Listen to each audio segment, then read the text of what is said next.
Hoy continuamos con la lectura de La locura de nuestro tiempo del escritor colombiano Mario Mendoza. Disciplina. Recuerdo que cuando fui profesor había principalmente dos categorías de estudiantes. Los talentosos y brillantes que venían por lo general de colegios privados bilingües, que leían a los autores en su idioma original y que escribían con soltura y gran rigor analítico. Y los estudiantes que no sobresalían, que venían de colegios comunes y corrientes de clase media o públicos, que buscaban buenas traducciones y que eran perseverantes, dedicados, muy disciplinados y comprometidos con la literatura. El reinado de los primeros duraba poco, unos cuantos semestres apenas. En la mitad de la carrera ya las cosas estaban emparejadas. Y al final, cuando había que escribir la tesis de grado, la balanza se había inclinado y los segundos eran, de lejos, los mejores. Por lo general, esos primeros terminaban odiando a los segundos, negándoles sus méritos, sus conquistas logradas a pulso. Creían que toda la vida iba a ser como en primer semestre y seguían atascados en el pasado. Eso me enseñó que la terquedad es un defecto en casi todas las circunstancias imaginables, pero en la literatura y en el arte es una gran virtud. Es más, es la virtud más importante. El agua y el hielo. Hace un par de años escribí una breve semblanza de mi profesor de literatura en el colegio, Eduardo Jaramillo, y de lo que habían significado para mí su ejemplo, sus clases, el entusiasmo que me contagió por los libros y las buenas historias. Yo era por aquel entonces un adolescente solitario y confundido, sin pasión alguna, sin ningún compromiso, y de repente un maestro de gran calibre fue para mí una revelación, una epifanía. Supe, desde esos primeros años de juventud y gracias a los consejos y las conversaciones con él, que la literatura era mi destino. Más adelante, durante los años universitarios, volví a encontrarme con él y Eduardo fue mi director de tesis de pregrado. Otra experiencia aleccionadora. Publiqué esa semblanza en una revista y los editores lograron ubicarlo en una universidad en Estados Unidos, donde él era un académico famoso y prestante. Para ilustrar esa crónica, Eduardo envió una foto extraña, fantasmal. Él metido en una piscina con el agua al cuello. Con los brazos afuera sostiene un libro que está leyendo. Su rostro crea un reflejo curioso en el agua y si uno le da la vuelta a la foto, parecería que un doble suyo estuviera viviendo en un mundo submarino. En diciembre de 2008, durante un invierno implacable, exactamente el día de Navidad, Eduardo salió a dar un paseo con su perro labrador, Dante, por los alrededores de su casa. El perro pisó con fuerza una capa de hielo y se hundió de repente en el agua. Eduardo no pudo soportar la imagen de su animal agonizando de frío y se abalanzó a auxiliarlo, a intentar sacarlo del agua. El hielo le jugó una trampa, cedió y Eduardo quedó también atrapado en temperaturas de muchos grados bajo cero. En esos casos, la hipotermia es cuestión de minutos. Cuando llegaron a rescatarlo, ya estaba congelado. Su rostro se reflejaba en el agua y en el hielo de una manera misteriosa. He visto muchas veces esa foto premonitoria que envió. He imaginado cientos de veces su final, sus últimos minutos de vida atrapado en el agua y en el hielo invernal. Y siempre hay una pregunta que me ronda en la cabeza. ¿Qué autores invocó? ¿Qué párrafos recordó en esa hora final? ¿Qué versos murmuró en voz baja para sí mismo? Daría lo que fuera por conocer esos nombres y esos textos, porque en esas palabras tal vez están no solo las claves de la vida de mi maestro, sino las claves para entrar en la muerte con cierta placidez inteligente. Detrás de la puerta. Hace poco me contrató una prestigiosa revista bogotana para hacer una crónica. Se trataba de perseguir a un indigente callejero y de intentar describir lo que hacía a lo largo de un día. El fotógrafo que me enviaron llevaba una máquina muy aparatosa que no era la indicada para la ocasión. Elegimos al azar y empezamos la vigilancia estricta. Poco a poco, el individuo fue dejando atrás las calles aledañas a la Plaza de Bolívar y se desplazó hacia la zona del mercado público de San Victorino. Saludaba a otros indigentes conocidos, recogía cartones aquí y allá, preguntaba cosas que no alcanzábamos a escuchar en ciertos almacenes. Escogía los callejones más sórdidos y peligrosos del antiguo Cartucho. Después cruzó la avenida Caracas y se encontró con viejos compañeros en el Parque de los Mártires, vendedores de droga, ladronzuelos ocasionales, adictos al bazuco, vagabundos como él. A esas alturas ya el fotógrafo estaba nervioso y era evidente que no podía adentrarse más en la zona. Nuestro protagonista decidió ingresar entonces en el Bronx, las dos calles más peligrosas del sector. Nos despedimos con el fotógrafo y ambos sabíamos que ya la crónica se había malogrado por falta de soporte visual. Yo, de todos modos, y ya como un problema mío, me fui detrás del sujeto en busca de lo desconocido, detrás del misterio, nada más. En estos casos me gusta seguir hasta el final, porque sé que casi siempre la realidad se rompe, se fractura, y uno logra ingresar en dimensiones paralelas, en puertas que nos conducen a zonas extraordinarias.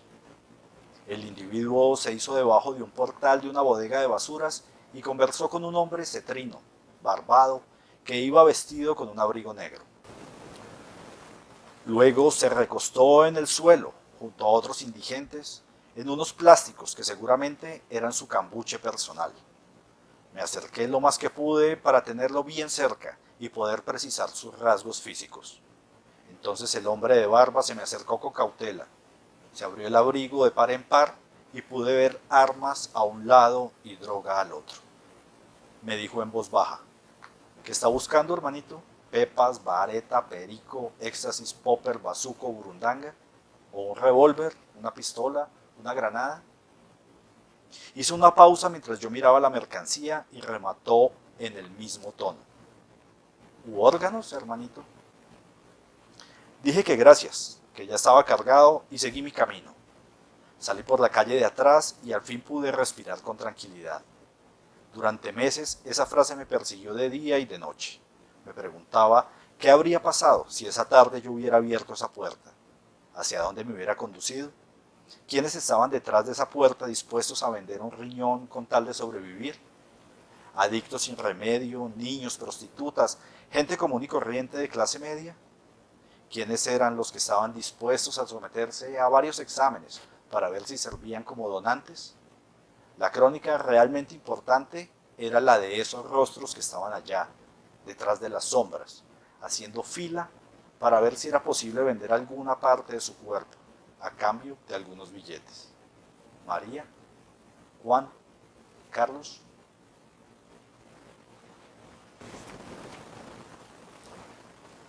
Amuletos.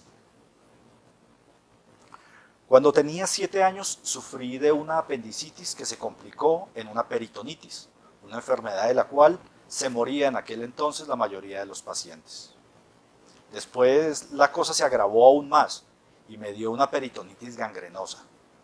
Los médicos tenían un diagnóstico reservado y varios de ellos me consideraron un caso perdido. Me desahuciaron.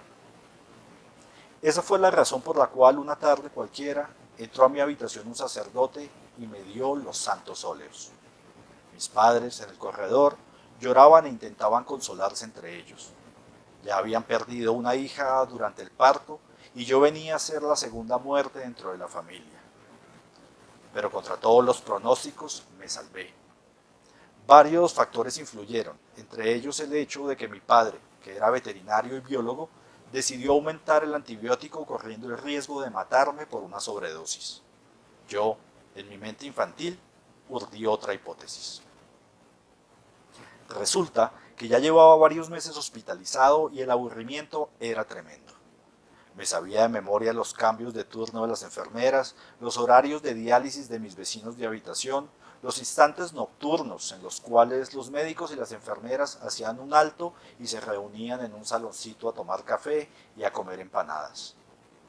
Me había regalado algunos juguetes que terminaron arrumados entre un armario, hasta que al final una tía, hermana de mi padre, se le ocurrió regalarme un libro, Cuentos de hadas franceses. Enseguida la habitación se transformó en un reino en el que tuve que aventurar entre magos, sortilegios y pócimas ponzoñosas. Yo ya no era yo, me había convertido en un príncipe que tenía una misión secreta. La realidad del enfermo de peritonitis se desvaneció en el aire y la realidad importante fue la otra, la de mi padre, el rey que iba a ser destronado por unos bárbaros asesinos si yo no lo impedía gracias a mi temeridad y a mi valentía. A los pocos días ya me sabía ese primer libro de memoria. Entonces pedí otro y otro y otro. Fui un inglés llamado Phileas Fogg, que le dio la vuelta al mundo en 80 días junto a su criado Passepartout, un hombre llamado Sandokan y apodado el Tigre de la Malasia. Y fui el correo del zar, y mi nombre por esos días fue Miguel Strogoff. No me cabe la menor duda de que me salvé gracias a esas páginas y a esos dibujos a plumilla, que me condujeron a mundos donde me fortalecí de una manera misteriosa, indescifrable. Cuando salí de la clínica, alzado, porque mis piernas se habían atrofiado por los meses de sedentarismo obligatorio, llevaba conmigo un morral lleno de libros. No permití que nadie cargara ese morral. Temía que al separarme de mis amuletos más fieles volviera a enfermarme. Durante semanas dormí con algunos de ellos debajo de las cobijas. Solo así me sentía seguro, a salvo. Territorio salvaje. A finales de los 80 estudié un posgrado en la Fundación José Ortega y Gasset, en Toledo. Todos los fines de semana tomaba el tren para Madrid y solía pasarme 2 o 3 días en los museos, las bibliotecas y vagabundeando por ahí extraviado en las calles de la capital española. Luego, el lunes en la mañana volvía a tomar el mismo tren de regreso. En la fundación había un compañero ejemplar, serio, puntual, dedicado, cortés, vestido siempre de manera impecable. Recuerdo que después de afeitarse solía untarse grandes cantidades de una loción muy costosa. Para otros latinoamericanos pobres como yo, que estábamos becados y que usábamos el jabón para lavarnos el pelo y afeitarnos, una loción aftershave era como hablar de platillos voladores o de extraterrestres, cosas que sucedían en otro planeta. Nunca vi a este compañero cometer alguna imprudencia o faltar a clase. Incluso sus opiniones sobre arte y literatura eran aclamadas por los profesores. A mí el tipo me era indiferente. No me caía mal, pero tampoco me simpatizaba. Nunca he podido hacer amistad con gente tan acartonada. Un sábado en la noche, en Madrid, nos fuimos con un amigo a callejear un rato. Bebimos unas cuantas cervezas en una plaza pública y después, a la madrugada, decidimos entrar en un bar y tomarnos la última. Era un antro ubicado en un sótano y la fauna del lugar oscilaba entre expendedores de droga, prostitutas de todas las nacionalidades y yonkis flacos y harapientos. En un momento dado, decidí aprovechar el baño del lugar y orinar antes de regresar a la calle.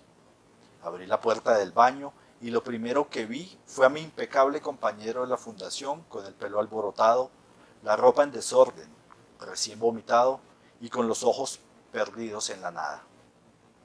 Intenté sacudirlo y echarle una mano, pero no respondía. Le mojé la cara para ver si despertaba de ese letargo, pero nada, seguía escurrido en el piso como un muñeco de trapo. Entonces vi la jeringuilla en el piso recién usada, la camisa remangada y los antebrazos pinchados. No lo volví a ver y no terminó el curso con nosotros. Los profesores nos comentaron que le había sucedido un imprevisto relacionado con su salud y que había tenido que regresar a su país para cumplir con unos tratamientos. Nunca le conté a nadie que yo conocía la verdad, su otra vida, ese territorio salvaje donde su costosa loción no le servía para nada.